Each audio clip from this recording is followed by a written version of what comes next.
aming investigasyon. Kung may kasama ang driver, sa impact na ganyang kalala, malamang sugatan din siya. Carol, papunta na ako sa inyo! Carol! Bakit ka pupunta? Carol, alam mo na ang lahat! Hello? Ano nangyayari? Wilfred, hello? Then where could that be kung injured siya?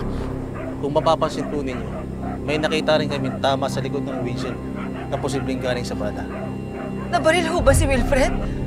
Di po namin makonfirm dito mismo. Ipapadala namin lahat sa ballistic examination of the vehicle. Kukuha na rin kami ng swabs at iba pang mga samples mula loob at labas ng sasakyan para matest kung may blood residue or biological traces. Sir, hindi ho ba mas nakakatakot kung wala siya dito? Kasi nandito siya pero sugatan? Tsaka sir, bakit ho biglang missing? We've deployed search teams sa paligid. Sa mga malapit na subdivisions, pati na sa drainage. Ongoing pa rin po ang search at verification. Diyos ko, nasaan na ho ba si Wilfred? Paano o bakit ho ba siya nawala? Ate, baka may kumuha sa kanya. But who would do that? Ma'am, sir, dito po muna kami. Sige po, ma'am.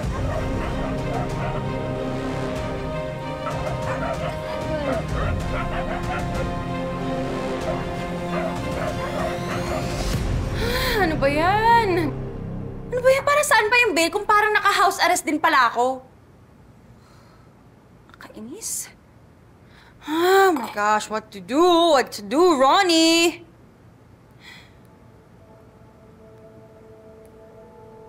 Ito. Businessman and Pearl Phone CEO Wilfred Santos have figured in a car accident along a highway in Quezon City. His vehicle was found crashed against a post, but no one was discovered inside. Authorities have yet to confirm the businessman's condition or whereabouts. Police and rescue teams are now conducting a search in the surrounding area. No. No. Wait, this can't be happening. This can't be happening. Wait. Think, Ronnie, think. Think. Sabi ni Orly, stay inside. Pero... Oh my God. Wilfred. Maya-maya i-update na nila tayo. Kuya Dennis? Anong nangyari kay Wilfred? Kanina lang hinahanap mo siya sa akin. Teka, paano mo nalaman? Bes, katext ko kasi si Dennis habang kausap niya yung mga pulis. Hindi ka nga daw niya makontak.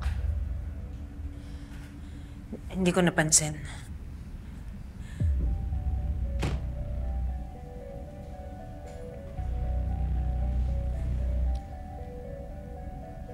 Ma'am, sir.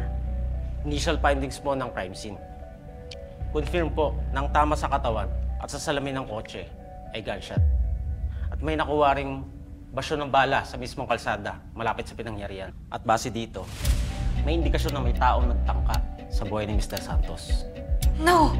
Kailangan ko pong itanong, meron po ba kayong alam kung may nakaalitan o nakaaway si Mr. Santos bago ang insidente?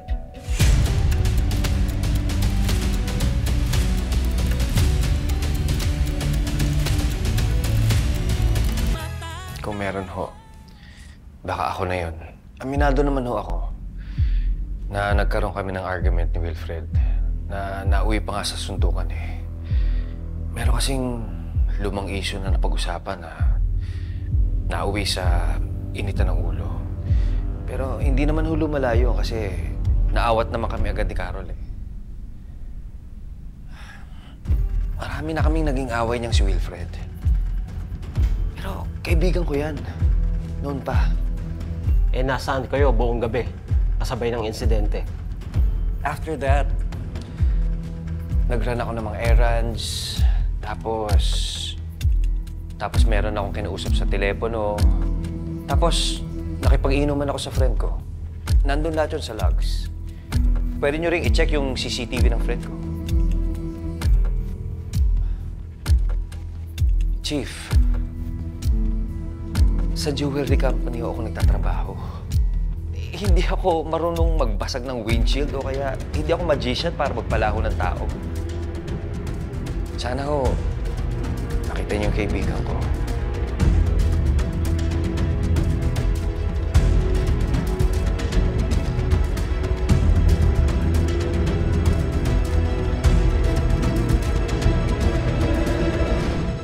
Hindi kaya merong, ano tawag doon, yung foul play? Hindi kaya nakidnap si Sir o kaya may tinatakasan siya? Ano ka ba, Jeneline? Yan ka na naman eh. Kung makatahi ka ng kwento, eh wala ka namang pruweba. Kakanood mo yan ng drama sa cellphone. Te, sa lahat ng drama ng mga amo natin, hindi ko na kailangan manood sa cellphone. Pero mo hindi uso sa kanila yung aksidente lang. Lahat sa kanila, merong may plano, may gumagante, may nasasaktan, may naghihigante. Diyos ka, nakakaloka.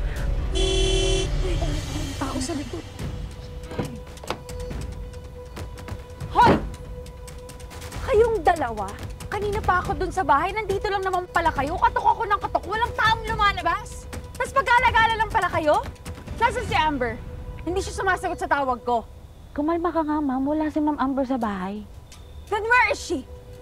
Nasaan sila ni Wilfred? Nasa ospital ba? Nasa presinto? Sabihin niyo sa akin ngayon na. Hindi nagsisisihan yung dalawa. Tama ka na, Ma'am Ronnie. Hindi mo na kami mauuto, tumigil ka na, hindi na tayo bate. Lalo na ngayon, alam namin na posible may kasalanan ka sa pagkamatay ni Ma'am Joy. Hay, wag kami. Halika na, umuwi na tayo. Hoy, kayong dalawa.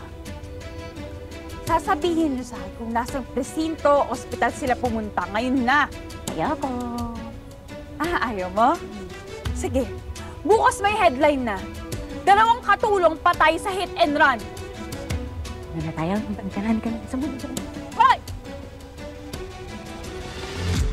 Denny, salamat sa pakikipag-cooperate mo sa mga pulis. Buti, pinili mong maging honest sa pagsabing nag-aaway kayo ni Wilfred. Kahit na alam mong pwede kang paghinalaan dahil doon. Totoo naman na nag-away kami ni Wilfred nito lang eh. Pero Carol, hanggang suntukan lang at sigawan ang kaya ko.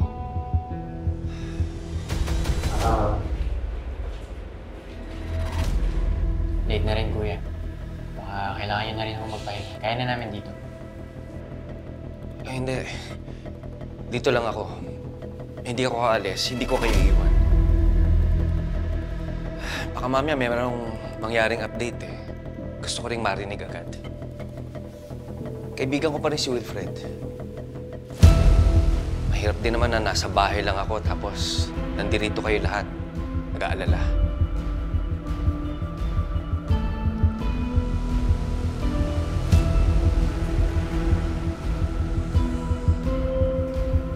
Ano ba nangyari doon? Bes, nakwento mo na ba kay Dennis yung mga sinabi ni Wilfred bago nakat yung tawag? Meron ba siyang nasabi? Nakat yung tawag, yun lang ang alam ko, sabi mo. Ano pa bang ibang sinabi niya? Wala ako ibang narinig kundi papunta na siya. Choppy yung line. Tsaka naputol nga. Yun lang? Bakit? May alam ka bang dahilan kung bakit gusto niya makipagkita? Hindi. Nagtatanong lang ako. Baka kasi meron tayong makuhang maliit na clue o kahit ano na pwede nating sabihin sa mga pulis. Maya-maya tatanungin ulit kami ng mga pulis. Nasabi ko na rin sa kanila yung ongoing murder case ni Joy. Inaalam nila kung may connection yan